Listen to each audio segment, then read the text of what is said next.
All right, hello everyone, and welcome to today's episode of the Road to Wellbeing event series.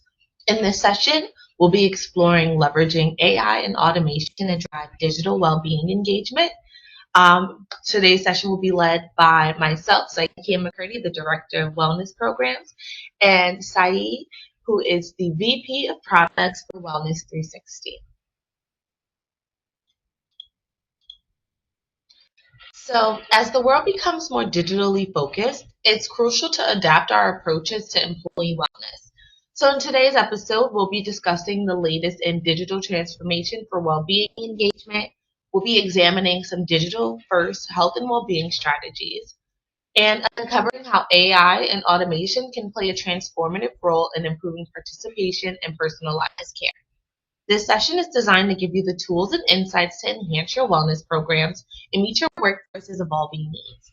And stay tuned for an insightful Q&A at the end. So please feel free to hold all of your questions till then. We'll make sure we touch on each of them. But now let's dive into the future of digital well-being engagement. So digital transformation is reshaping how organizations deliver and manage well-being programs. Some key trends that are driving this shift include the rise of remote work, increased reliance on technology for health management, and a growing demand for personalized health solutions.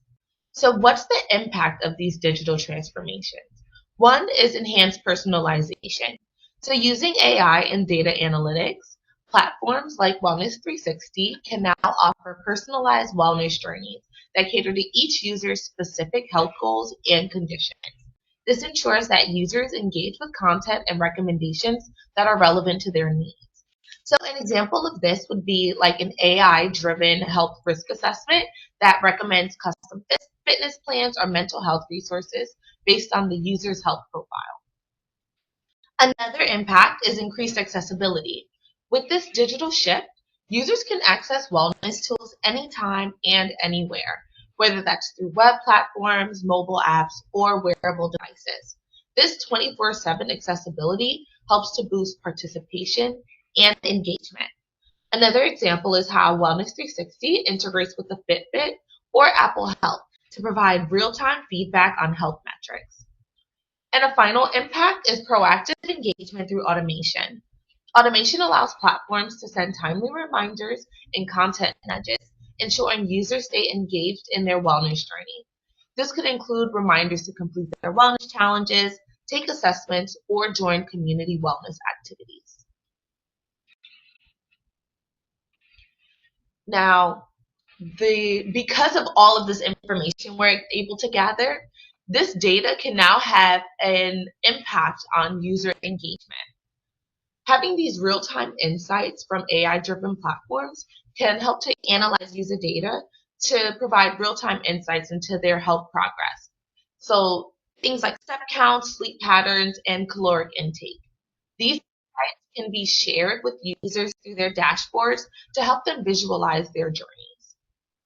And then we can also use AI to analyze user behavior and engagement patterns to identify areas where users may need some extra motivation or support, which helps to drive tailored intervention strategies, such as users who might engage less with mental health resources. They can receive some extra nudges with mindfulness articles or maybe personalized mental health check-ins.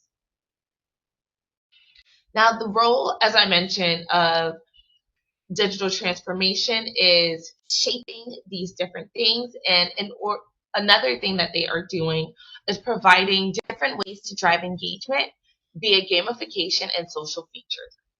So gamified wellness and social integration can then also help to boost user engagement by adding challenges, rewards, and milestones. And these help to create a fun and engaging wellness experience and helps to motivate users to sustain their participation. And then things like social features such as group challenges, community supports, and peer interactions also help to boost motivation and foster a sense of belonging. So gamification might be users have receiving rewards for receiving a certain amount of points for completing activities on a platform. And social features could be things such as group coaching or, as I mentioned, challenges. Now, why do these digital first strategies matter? At first, they are breaking down barriers to care by offering remote access to well-being services. This is especially valuable in today's world where remote work and busy schedules limit the time users have for wellness programs. And then there's also the aspect of cost effectiveness. Digital first solutions reduce overhead costs associated with traditional in person programs like rent or manual health assessment. It enables scalable interventions that reach more at once.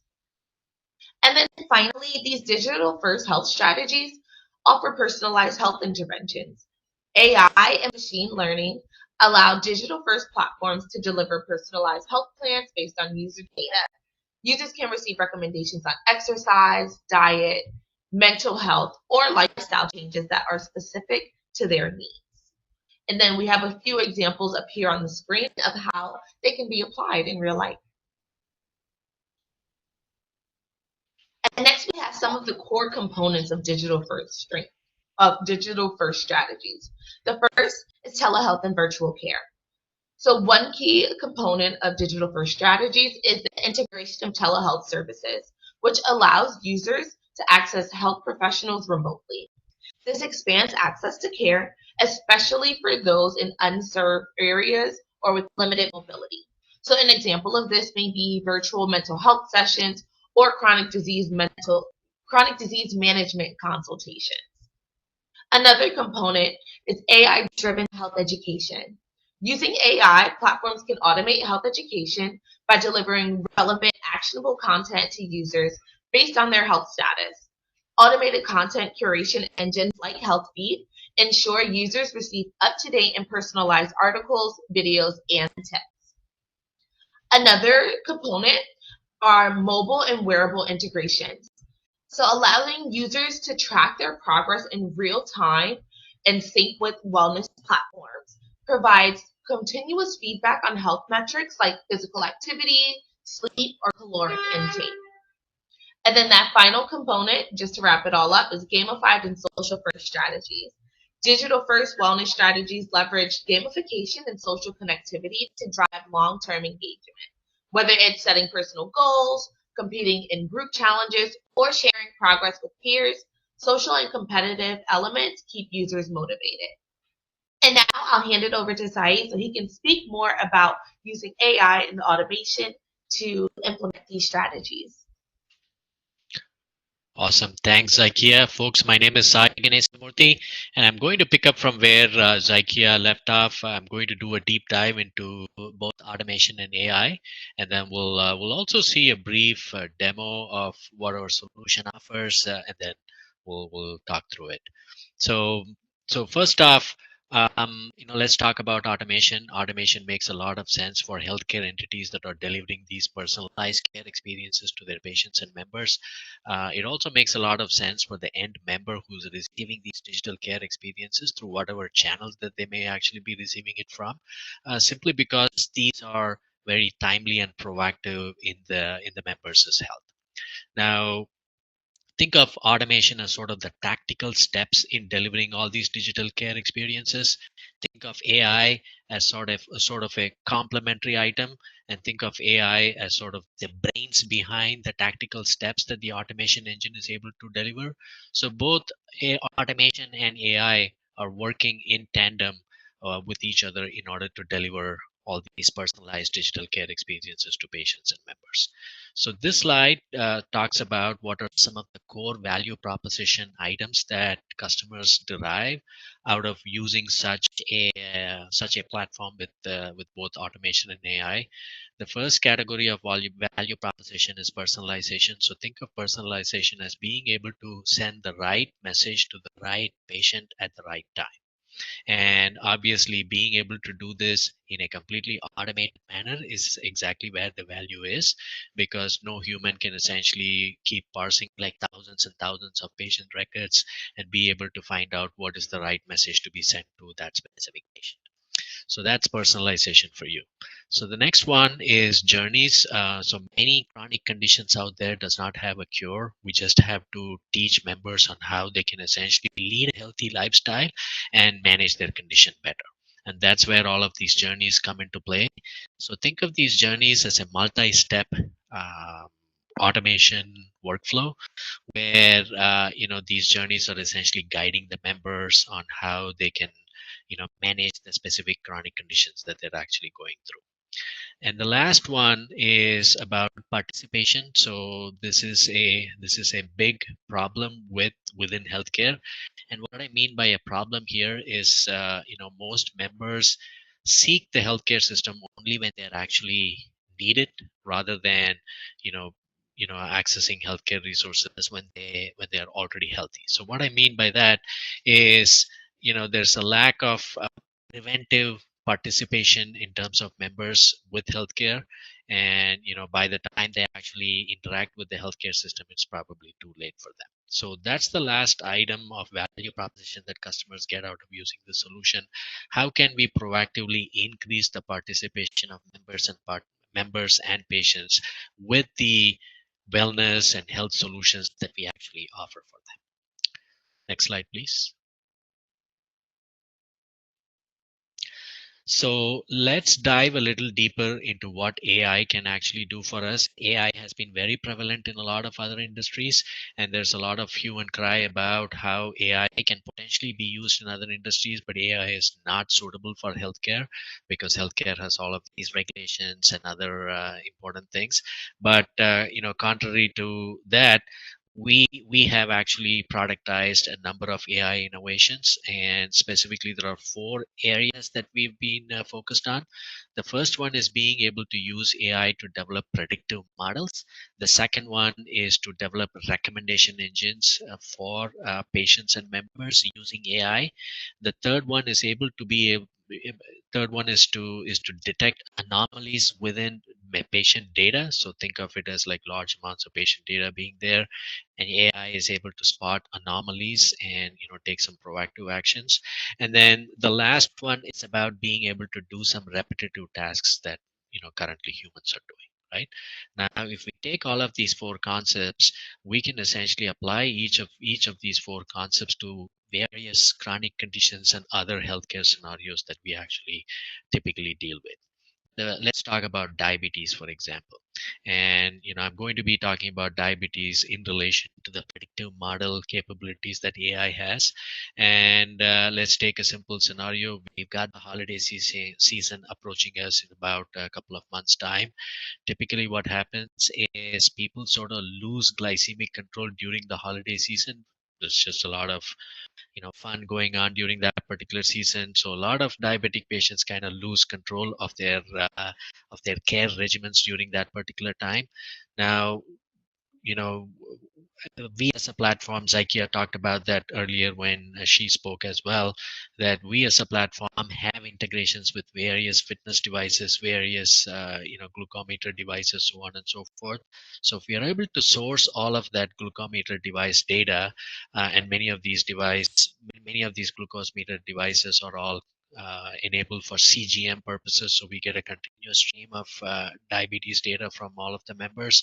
So AI can essentially be used to analyze all of this incoming data, and then it can essentially figure out, hey, which of the members within our platform have lost a little bit of their glycemic control during the holiday season. So this is a task that AI can do very efficiently. Once it does that particular task, it essentially picks out a list of patients that typically lose glycemic control during that particular season, and then it kind of hands it off over to the automation engine, and the automation engine sort of starts sending them reminders before the start of the holiday season on what they could potentially do to continue to keep their glycemic control through the holiday season. So this is one great example of how AI can potentially be used for care management. About how AI can be used to build recommendation engines. These are very similar to what you might have already been accustomed to when you're doing shopping on, let's say, Amazon.com. When you buy a certain product, typically Amazon recommends other products that you could possibly consider to go along with the product that you just bought. And that's a classic example of recommendation engine that uses AI. The same concept can be leveraged for healthcare purposes as well. So, for a given patient, our platform has fire data integrations with both providers to get EHR data, as well as with payers to source in claims data. Now, all of these various sources of data can actually be analyzed by an AI engine, and then it can be used to recommend personalized treatment plans for people who have hypertension. The next example that I'm going to be talking about here is being able to detect anomalies within large sets of member data. And, I'm going to highlight this particular example using mental health.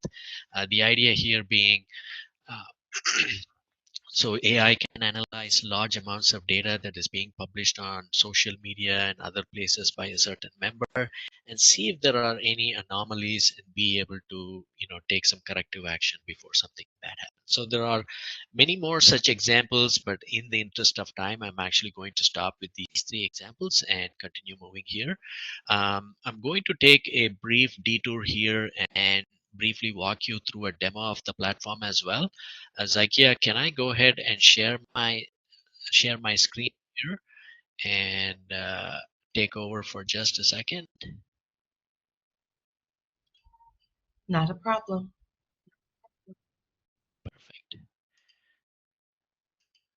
Yeah, so I know we only have another 12 minutes left in this particular webinar session, so I'm going to keep my demo extremely short. So think of this as the dashboard page, which sort of gives you overall analytics details about how your engine is performing. I'm going to zoom into the members section here. So the platform is a cloud-based SaaS software with integrations to customers through Fire API integrations. So through those API integrations, it's able to pull in all of their members and patients' data. So let's say I go ahead and click on one such patient here, and you will notice a whole bunch of details around that particular member here. I'm still waiting for this one to load.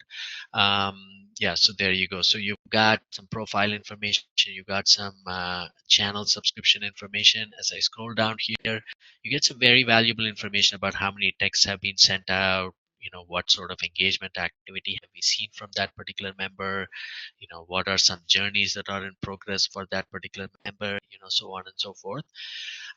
So if I go into this particular journeys here, yeah, here, and let's say I click on this particular workflow. So you will notice that this is a visual automation tool that enables customers to create their own custom workflows by dragging and dropping items here and then setting logic to each one of these blocks on when each one of these blocks should trigger. So yeah, so I know it's it is an extremely short demo of this particular platform, but that's about how much time we have here. So let me stop sharing, and I'll Zykia, if you can put up the next slide, that would be great. So what we just saw on the live demo of the platform is the ability for healthcare entities to essentially create their own custom workflows for various patient or member engagement scenarios. This is a feature that our team is working on right now, and this is supposed to launch just before Christmas. What we are doing is we are essentially creating pre-created workflows within the platform for standard scenarios. So I'm not sure if you can actually read it at the top, but the highlight says wellness programs. So you've got a whole bunch of member engagement workflows that are pre-created within the platform that I showed you. And these pre-created workflows handle various topics around wellness programs. So for example, what you see on the screen are things like, okay, hey, I want to launch a series of workflows for onboarding. Okay, so you can essentially pick and choose any one of those four different options that you have here. Um, you also see an option for HRA. Okay, I want a set of programs to drive more HRA adoption among my members. Okay, so I get to choose from one to three, any one of these three programs that you see on the screen. And then the last but not the least, it is about hey, how do I drive more wellness activities among my member population? I want to drive more colonoscopy screenings among my population, so on and so forth. So for each one of these scenarios, we are creating pre-created solutions, which makes it very easy for customers to essentially come in here, click on a certain program, and get it started. So at the top, besides wellness programs, you also see a section for HEDIS measures.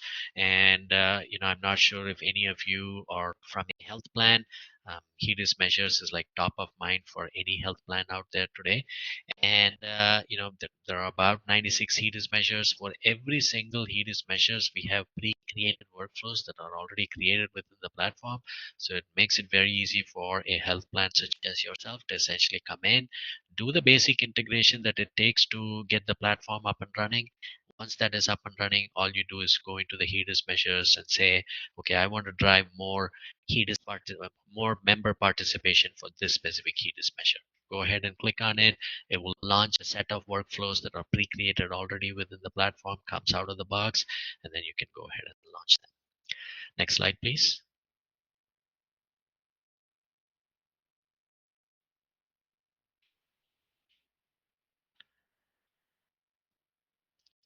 It's like, oh, there you go. Awesome. So I know we're slowly approaching the end time of the call, so I'll make this really short.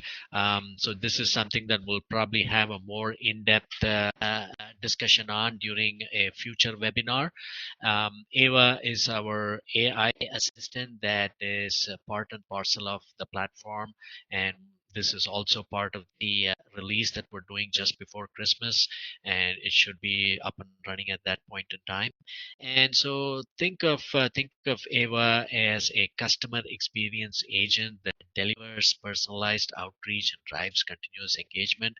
It's going back to the first slide that I talked about. We need a combination of both AI and automation. The automation is the tactical step. AI is the brains behind what drives those tactical steps. They work in tandem to essentially deliver personalized member engagement to each one of your members. And some key characteristics that I want to touch upon here is the 24 by 7 engagement. That is one of the core value propositions of using an AI engine, simply because it is available all the time.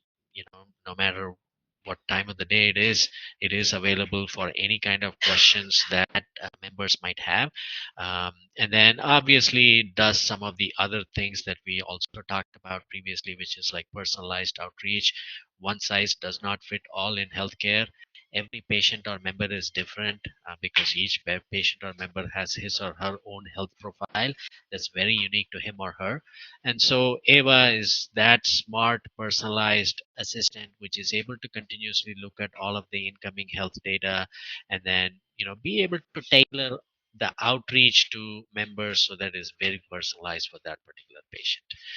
Um, One last thing that I want to talk about is the seamless integration across any form factor that the patient might have. And, we live in a world where there are like so many different kinds of gadgets and technologies and form factors that patients and members use, and a solution needs to be available on each one of those form factors, which is what we've done with the solution that we've developed. Our solution is completely responsive. It delivers seamlessly on any of the form factors that members have. And when our solution delivers there, the AI agent sort of is like working in the back end, so it makes AI available at on each of those form factors as well. So let me stop here, folks, and then I'll turn it over to Zykia for additional comments and any questions. Of course. Thank you, Saeed. That was amazing. Thanks for sharing more detail. So now we've reached our Q&A section of the webinar. So if you all have any questions, please feel free to put them in the chat or raise your hand and share them out loud.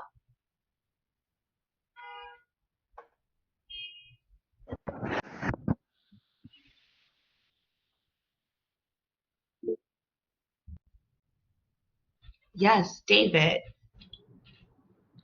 Hey, Sai, good stuff. So I'm seeing here there's both the end user, like the patient or the employee or member, and then also potentially like a coach. Is that Yeah, that's accurate? absolutely. Yeah, that's absolutely right, David. So, let me, before I dive a little deeper into my answer, let me say right off the bat here, which is we're not trying to replace any health coaches that are already doing their job so well, right? So think of us as sort of like an assistant which can augment the work that a health coach does. So think of this as, a supporting member besides the human touch that the patient or the member is already accustomed. Excellent. And yeah, so we also talked a little bit about the various kinds of AI applications that we have enabled here, David, which is even if you have a human who's doing the job of a health coach and personally interacting with a particular patient or a member, he or she would not be able to do many of the tasks that the AI engine is able to do. So, for example, think about the predictive analytics model that we talked about and the specific example of diabetes, right?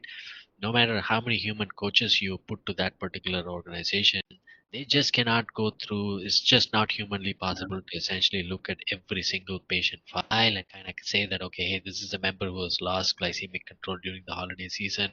We've got to come up with a personalized plan, right?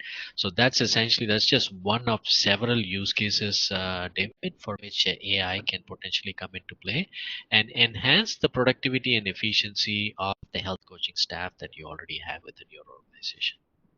Great. Yeah, that's what I was thinking, like augmented intelligence, right? So Yeah, some of like the applications that are being used in the clinical space with physicians and nurse practitioners.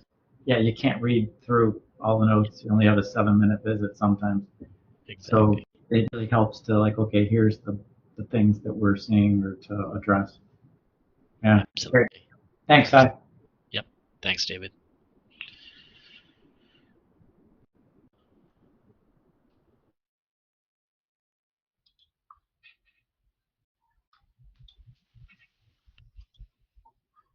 All right. Do we have any more questions? Looks like we got about 2 minutes left. Saws. All right. So as we wrap up today's session of the Road to Wellbeing event, I'd like to thank each of you for joining us and contributing to this conversation.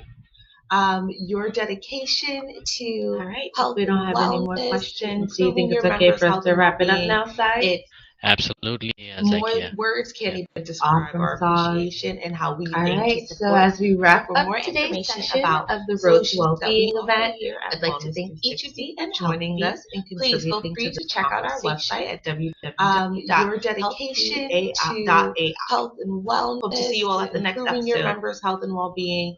It's more words can't even describe our appreciation and how we aim to support. So for more information about solutions that we offer here at Wellness 360 and Health Feed, please feel free to check out our website at www.healthfeedai.ai. Hope to see you all at the next episode.